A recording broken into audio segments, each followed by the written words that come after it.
You know what makes me sick? You know what makes me so angry? I was going to rip the lips off a carp. I think they got lips. Man, the Maker boys down in Mud Lake last weekend. I'm going to tell you, ain't nothing better on this earth than sitting on a bass boat, dipping the cricket off the back end. Got some chicken liver on another one over there. Got you a long neck cracked open. Got a bass off the side jumping up and tail slapping the lake. Got a cooler full of bologna sandwiches.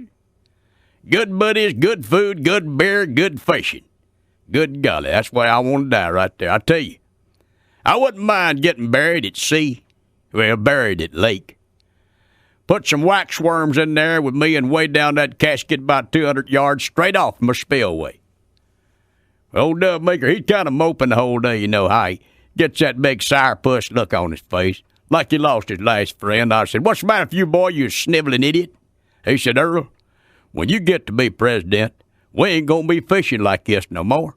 I said, "The hell we won't." Hey, just 'cause you're leader of the free world don't mean you don't screw around with your buddies. You know how them presidents got that private lake, what they call that Camp David. We're moving that sucker over to Mud Lake. New presidential retreat's going to be Camp Mud. See, you all time see us on TV, that president at Camp David. Got some third world bonehead over there with him hanging out. Stand around grinning like idiots. But you know what you don't see? You don't see him holding up a string or a smallmouth or something like that. You don't see him standing there with a basket full of panfish and bluegill and crappie and stuff, you know. Yeah, we move that old presidential retreat to Mud Lake if I'm elected. Them Middle East pinheads be lining up to get over here and negotiate peace.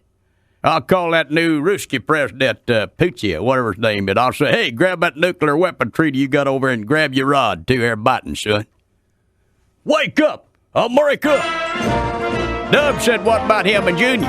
I said, "There's room in this boat for one more, ain't there? We might not speak Ruski, but we'd speak a universal language, fishing. Yeah. I'm Earl Pitts American. Pitts all."